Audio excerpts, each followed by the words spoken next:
Hello again to another Agakala Reacts, and today we will be watching Life in a Medieval Village after Simple History. So let's just jump in, let's see how that goes. We watched something similar some time ago about women's life in, I think, was it medieval as well? I'm not sure.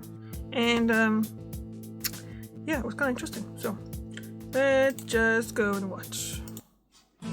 Life in a Medieval Village, Western Europe. Oh, really? So During the Middle Ages, the majority of people lived in rural villages rather than urban cities or large towns. But what was everyday life like in a medieval village?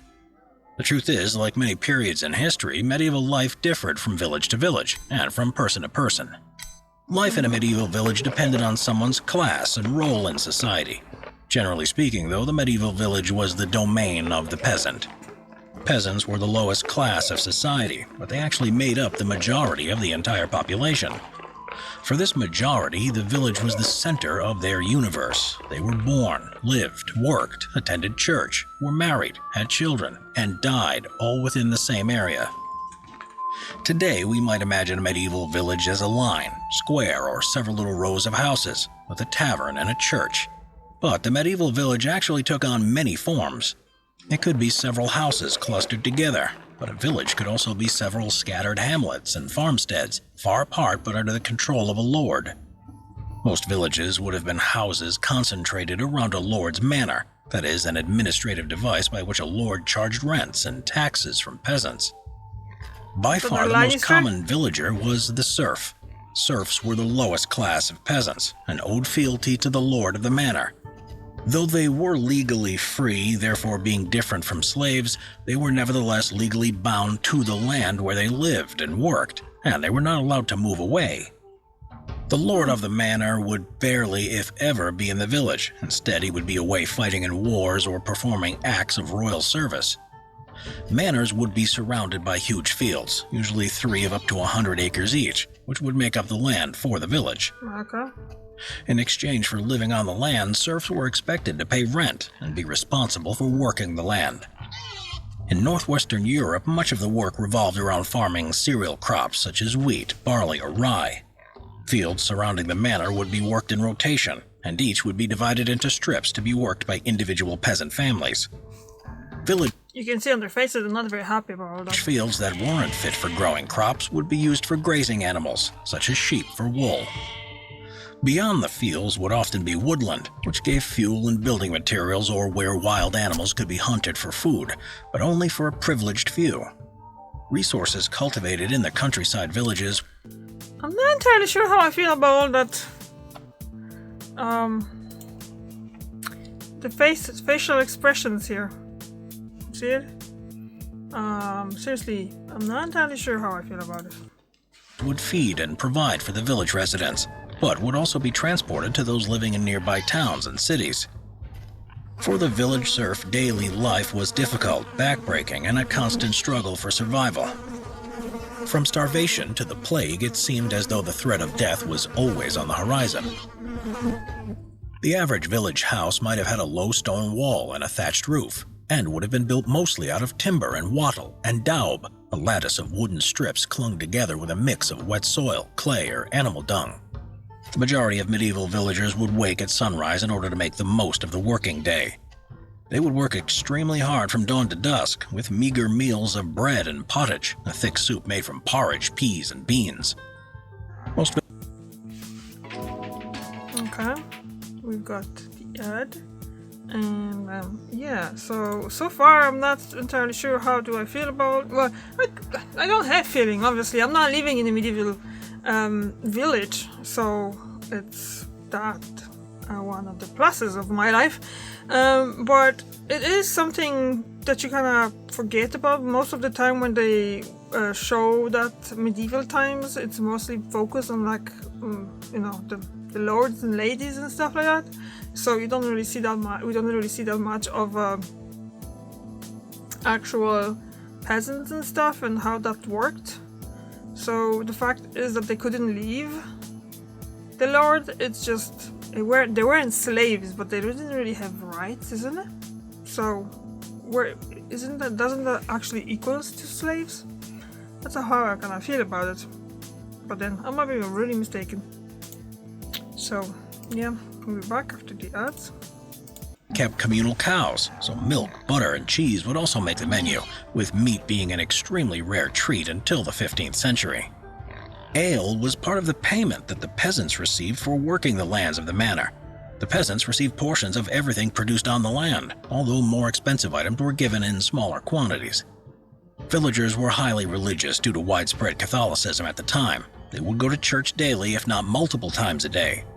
However, unlike the nobility or richer folk living in cities and towns, village peasants weren't expected to do more than the bare minimum when it came to their daily prayers.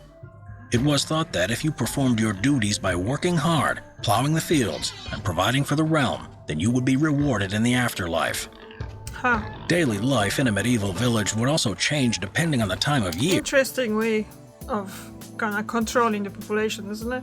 Because they believe in God, and then they believe in God and the fact that they're gonna be either rewarded or punished for the way how they live. So they were kind of doing what the Lord was telling them, and obviously the Lord was kind of like, oh yeah, they're giving money to the priests, isn't it? That's how they worked.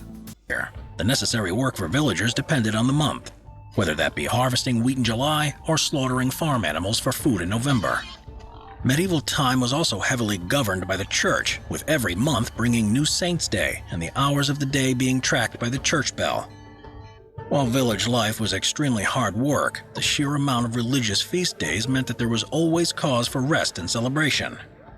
However, not all those living in the village would spend their days as serfs working the land. Some would be a higher class of peasant. In the lord's absence, the village manor would be run by a steward, the highest-ranking village official. Each village would also have a bailiff, a man appointed to supervise over the agricultural work done by serfs. Understandably, they were not very popular amongst the villagers. There would also be trade workers such as bakers, millers, and blacksmiths. Each village would also have its own priest.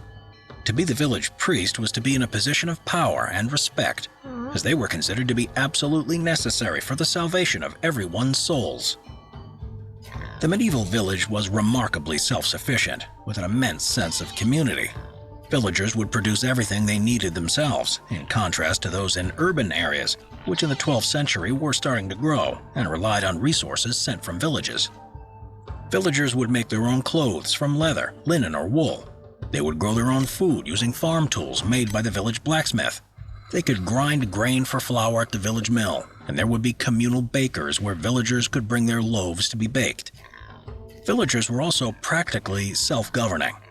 In medieval England, a law system called Frank Pledge was put in place, which meant that all villagers were equally responsible for the behavior of their peers and neighbors. Between 1346 and 1353, the bubonic plague, known as the Black Death, claimed 30 to 60% of Europe's population. In the wake of the plague, so many peasants had died that there were fewer villagers to work on the land. Peasants therefore realized they were a valuable commodity, playing an important role in providing for the realm. They were able to demand higher wages, better working conditions, and lower taxes. These demands led to revolts and uprisings, and eventually led to many peasants rising into higher roles within society. The lower population also meant that fewer crops were needed, driving the price of grain down. Villages that had initially thrived through the growing of grain in large open fields fell into disrepair, and over time, many were deserted until the 16th century. All in all, after the devastation of the plague and the changes in social structure that followed, medieval village life was never quite the same. Okay, so it's the end, huh? No, it's not. It's more interesting. Or is it just showing what's going on now? Yep.